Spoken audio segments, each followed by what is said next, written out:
95 காலகட்டத்திலேயே மது ஒழிப்பை மகளிர் விடுதலை என மாநாடு நடத்தியிருக்கிறார். அடுத்தது மகளிருக்காக உழைக்கும் மகளிர் விடுதலை என மாநாடு நடத்தியுள்ளார். நமது கட்சியிலேயே 10% என்ற அடிப்படையில் 15க்கும் மேற்பட்ட பெண்கள் இன்று மாவட்ட செயலராக உள்ளனர். அக்கா எழில் கரோலின் அவர்களுக்கு, அக்கா ஆதிமொழி அவர்களுக்கு, அக்கா மதுரையை சேர்ந்த பாண்டியம்மாள் அவர்களுக்கு சட்டமன்ற தேர்தலிலேயே போட்டியிட வாய்ப்பு கொடுத்துள்ளார். கட்சியின் துணை பொதுச் செயலாளர் அக்கா எழில் கரோலின் அவர்கள் இவ்வாறு பெண்களுக்கு பல வகையில் பல பரிணாமத்தில் பெண்களை கொண்டு வந்து அழகுபடுத்திக் கொண்டிருக்கிற தலைவரை வழக்கம் போல சங்கிகளுக்கும் சாதி வெறியர்களுக்கும் அவர்களின் மூளையில் சாக்கடை ஓடுவது என்பதை மீண்டும் ஒரு முறை நிரூபித்துள்ளனர்.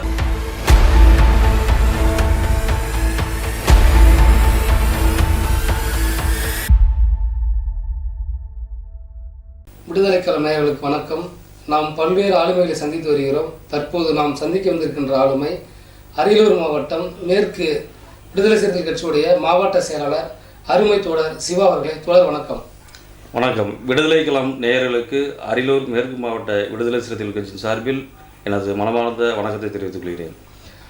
தோழர், இப்போது சமூக வலைதளங்களில் பார்த்தீங்கன்னா தலைவர் திருமா அவர்கள் ஒரு பெண் பேசுகிறாங்க, அழைப்பு கொடுக்குறாங்க அவருக்கு பேசுகிறதுக்கு மேடையில்.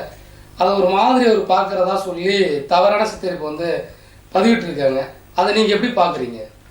ஆமாம், நீங்கள் சொல்கிறது போல் ஒரு வாரத்துக்கு முன்னதாக உளுந்தூர்பேட்டையில் ஒரு மருத்துவமனை திறப்பு விழாவில் தோழர் அகிலா அவர்கள் நமது கட்சி தலைவர் அவர்களை வரவேற்று பேசும் விதமாக பேசினார். ஆனால் வழக்கம் போல சங்கிகள், சாதி வெறியர்கள் தலைவர் அவர்கள் அவதூறாக சித்தரித்து அந்த வீடியோவை முன்னும் பின்னும் வெட்டி திரித்து அவதூறு பரப்பி வருகிறார்கள். இது இன்று நேற்று நடப்பதல்ல. தலைவர் அவர்கள் கட்சி ஆரம்பித்ததிலிருந்து இந்த நாள் வரை அவ்வப்போது அந்தந்த நேரங்களில் எப்படியெல்லாம் அவதூறு செய்து வீண்பழி சுமத்தி அவரை முடக்கலாம் என பல பேர் பகல் கனவு கண்டனர். அவர்களை எல்லாம் வீழ்த்தி தலைவர் அவர்கள் நேர்மை திறத்தோடு கடின உழைப்போடு வெற்றி நடை போட்டு வந்து கொண்டுள்ளார். அதுபோல தான் இந்த அவதூறும். அந்த வீடியோவை முழு வீடியோவை பார்த்தால் தெரியும். அதற்கு உதாரணம் 2 நாட்களுக்கு முன்பு நம்ம சமூக ஊடகத்தளத்தில் ஒரு கூட்டம் வச்சுருந்தோம். அதில் துவாரகாங்கிற ஒரு சிறுமி மிக அழகாக விடுதலை சிறுத்தைகள் கட்சியின் கொள்கைகளையும் தலைவர் அவர்களின் கொள்கைகளையும் எல்லாத்துக்கும் வெட்ட வெளிச்சம் போட்டு பேசினாங்க. அதில் தலைவர் அவர்கள் அந்த சிறுமியை பார்த்து ஆனந்த கண்ணீரை விட்டார். தலைவரின் பார்வை என்பது அடுப்போதும் பெண்களுக்கு படிப்பதற்கு என்ற ஆரிய சித்தாந்தத்தை உடைத்து பெண்களும் ஒரு அரசியல் தளத்திற்கு, பொது தளத்திற்கு வர வேண்டும் என்று விரும்பக்கூடியவர். அதனால தான் 95 காலகட்டத்திலேயே மது ஒழிப்பை மகளிர் விடுதலை என மாநாடு நடத்தியிருக்கிறார். அடுத்தது மகளிருக்காக உழைக்கும் மகளிர் விடுதலை என மாநாடு நடத்தியுள்ளார். நமது கட்சியிலேயே 10% என்ற அடிப்படையில் 15க்கும் மேற்பட்ட பெண்கள் இன்று மாவட்ட செயலராக உள்ளனர்.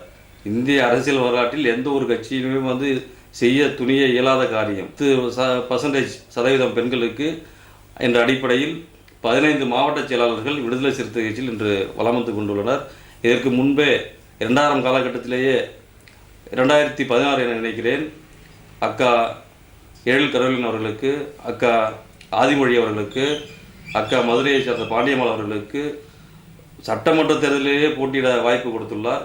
கட்சியின் துணை பொதுச் செயலாளர் அக்கா எழில் கரோலின் அவர்கள், மகளிர் விடுதலை இயக்கத்தின் மாநில செயலாளர் அக்கா ரா நற்சோனை அவர்கள் இப்பொழுது இவ்வாறு பெண்களுக்கு பல வகையில் பல பரிணாமத்தில் பெண்களை கொண்டு வந்து அழகுபடுத்திக் கொண்டிருக்கிற தலைவரை வழக்கம் போல சங்கிகளுக்கும் சாதி வெறியர்களுக்கும் அவர்களின் மூளையில் சாக்கடை ஓடுவது என்பதை மீண்டும் ஒரு முறை நிரூபித்துள்ளனர். விடுதலை சிறுத்தைகளுக்கோ தலைவர் எழுச்சி தமிழருக்கோ எங்களது பார்வை சமூக நீதி பார்வை, கருத்தியல் பார்வை சார்ந்துதான் நாங்கள் பெண்களை அணுகுவோம். அதுக்கு பல உதாரணங்கள் உள்ளன. ஆனால் ஒரு வேடிக்கை என்னவென்றால், பாலியல் ஜல்சா கட்சி என்று பெயர் போன ஒரு பாஜக பெண்களுக்கு எதிராக விடுதலை சிறுத்தைகளை சித்தரிப்பது வேடிக்கையாக உள்ளது. இதை பார்ப்பவர்கள் நம்ப மாட்டார்கள். பாஜகவில் உள்ள பெண்களுக்கே, குறிப்பாக வானதி சீனிவாசன் அவர்களுக்கு, சகோதரி காயத்ரி ரகுராம் அவர்களுக்கு, சசிகலா புஷ்பா அவர்களுக்கு அந்த கட்சியிலேயே பாஜகவிலேயே ஒரு நெருக்கடி, பாலியல் சீண்டல் நடந்துள்ளன. வட இந்தியாவில் மக்கள் பிரதிநிதியான எம்பிக்களை, எம்எல்ஏக்களை பாஜகவை சார்ந்தவர்கள் பாலியல் துன்புறுத்தலில் ஈடுபட்டு வழக்குகளும் சுமந்துள்ளனர். இப்படி ஒரு கேடுகெட்ட சித்தாந்தத்தை கொண்ட பாஜக விசிகாவை விமர்சிப்பது, சங்கிகள் அதை தலைவர் அவர்களை விமர்சிப்பது வேடிக்கையாக உள்ளது. அதை சிறுத்தைகள் தொடர்ந்து முறியடிப்போம். ஒவ்வொரு தாக்குதலும் எங்களை ஆவேசப்படுத்துமே தவிர அச்சப்படுத்தாது. இதேபோல தான் ஓராண்டுக்கு முன்பே நினைக்கிறேன், தலைவர் அவர்கள் மனுஸ்மிருதி, அதாவது ஆரிய சித்தாந்தத்தின் அடிப்படையாக திகழும் சனாதன தர்மத்தின் அடிப்படை கோட்பாடாக திகழும் மனுஸ்மிருதி நூலில் பெண்களை கொச்சைப்படுத்தி எழுதியுள்ளார்கள், பெண்களை விபச்சாரிகள் எழுதியுள்ளார்கள் என மனுஸ்மிருதியில் உள்ளதை தலைவர் அவர்கள் சுட்டிக்காமிச்சார். ஆனால் வழக்கம் போல் அப்பயும் இப்பொழுது பரப்பிக் கொண்டிருக்கிற சங்கிகள் சாதி வரியர்கள் அப்போதும் தலைவர் அவர்களை பேசியதை திரித்து பெண்களை தலைவர் அவர்கள் கொச்சையாக பேசினார் என அவதூறு பரப்பினார். அப்போது வழக்கம் போல சராசரி கட்சி தலைவரை நினைத்து கொண்ட சங்கிகளுக்கு தலைவர் அவர்கள் அறிவுஜீவி, வாழும் புரட்சியாளர் என்களை நிரூபிக்கும் வகையில் அடுத்த ஓரிரு நாட்களில் தமிழ்நாடை திரும்பி பார்க்கும் வகையில் 2 லட்சம் மனுஸ்மிருதி பிரதிகளை அச்சிட்டு வீடு வீடாக பெண்களுக்கு கொண்டு செலுத்தோம். அதை படித்து பார்த்து சனாதன சங்கிகளை, ஆரிய கும்பலை பெண்களே காரி உமிழ்ந்து துப்பினர். அந்த வரலாறுலாம் உண்டு.